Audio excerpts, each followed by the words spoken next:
بسم الله الرحمن الرحيم. أنا الكلمتين دول للشعب المصري كله. والله أنا عارف الشعب المصري محافظة محافظة، قرية قرية، عيلة عيلة، قبيلة قبيلة. عارف البلد بحالها، حافظها وحافظ أوجاعها. طيب أنا هقول كلمتين للشعب المصري كله عشان دول هيكونوا عهد وندر ودين. أنا ياما اتحملت أذاكم وبرضه بحبكم. اللي شال جون بايدن وجابه، اللي جابه وشاله، واللي اتحايل على روسيا عشان توقف الحرب في سوريا، واللي خلى بشار يهرب، واللي نزل يلم بطاطس من الارض عشان يخلي الحد الادنى 6000 جنيه، واللي بيبعت يجيب لكم واللي بيبعت يجيبكم من بره وانتم مرمين في السجون بره.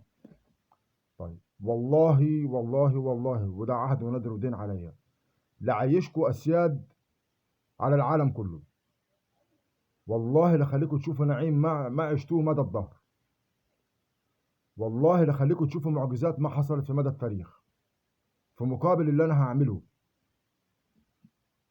يعني لان اللي انا هعمله انا عارف انه مش هيرضي ربنا سبحانه وتعالى. هم 30 ضابط ليل نهار. بصوا، عبد الفتاح السيسي راح جاب لي يهود وقمر صناعي امريكي. هم قالها لي كده: يا ابني انت موجود في مصر خدام للنظام، خدام لعبد الفتاح السيسي، لازم تفهم كده. العالم كله مسميني نسر، هم مسميني كلب. آه والله زي ما بقول لكم.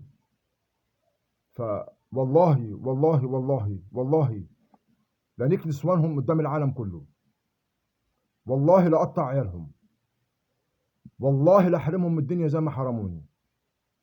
والله لا اقطع فيهم حتت قدام العالم في مقابل ان انا اعيشكم في نعيم ما عشتوه ولا شفتوه ولا رأيتوه. انا مش فتنة سراء، لان اللي عملوه فيا لا يمكن يتعمل في حد. انا راجل شوهوا صورتي قدام العالم، شغلوني شغل غير ادمي، يصوروني وانا عامل نظافة وانا ماسك مساحة، صوروا اوضه النوم بتاعتي وبعتوها بره للعالم، خلوا مراتي وقعوها في الغلط وبهدلوها، خلوكم انتوا نفسكم تبعبصوني في مقابل ان انا ما اسكتش، قطعوني من اهلي. بقت الفلوس تجيلي من بره من كل دول العالم ممنوع اخدها، نشفوها عليا من كل حته. قالوا لي والله والله طول ما عبد الفتاح السيسي مش راضي عنك انت ما هتدوق طعم الدنيا ولا هترتاح ثانيه. وبقوا يشوهوا صورته قدام العالم ويبعتوا معلومات غلط وتقارير غلط لكل دول العالم في مقابل ان انا مجنون. وكل دوله انا اتحايل عليها او استغيث بيها يتصلوا بيها وينرفزوها ويعصبوها ويهيجوها عليا فخلوها ترفض ان انا اروح لها. ليه؟ لان هم عايزين ان انا افضل موجود. ليه؟ لان انا عباره عن حق انتفاع لعبد الفتاح السيسي. زي ما حصل كده ووقفت الحرب في حي الشيخ جراح في غزه 2021 وبعت لها مساعدات، نسبوها لي. زي مثلا العاصمه الاداريه اللي هي مدينه اللاجئين ومدينه العلماء السبعه اللي هم خدوها عملوها عاصمه اداريه، عاصمه اداريه. لا، افكار كتير يعني انا مش هتكلم. زي الهدنه في اليمن، زي المبادره الليبيه، زي رجوع المصريين من ليبيا، حاجات كتير، زي انتخابات فايز السراج. يعني انا مش هتكلم لان كلامي كتير، هتكلم فوق ال 100 فكره.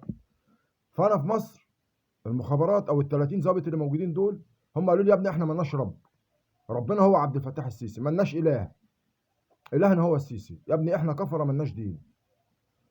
فانا بعرفكم من دلوقتي لو انا عشت وكان لي في العمر بقيه، والله العظيم واشهد الله على ذلك، والله والله والله لعيش الشعب المصري في نعيم ما رآه مدى الدهر. لخليكوا اسياد العالم، والله لخليكوا تشوفوا حاجات ما شفتوها في مقابل اللي هعمله. لان اللي هعمله انا عارف انه مش هيرضي الله. صدقوني انا مش فتنة السراء، ولو هكون فتنة السراء انا راضي. هيقولوا لكم بقى الانتقام مالي مش الانتقام مالي، اتقي شر الحليم اذا غضب. انا راجل موبايلي متحكمين فيه، جسمي متحكمين فيه. لما يحطوا لي قمر صناعي فوق ويهود، راح جاب لي يهود وجاب لي يعني يعني اللي بيحصل فيا لا يمكن يحصل في حد.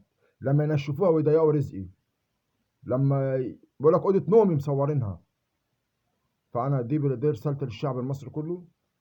انا هشيلكوا على راسي برضو للاخر، متحملكوا للاخر. يعلم ربنا انا بعمل عشانكم ايه زي ما بعمل عشان المسلمين بره ايه. بس فانا حبيت اعرفكم، دي رسالتي ودي امانتي. انا اسمي سامح، شهرتي سامح، وزعلان ان امي سمتني سامح. انا زعلان موجوع لان انا من جوايا طيب.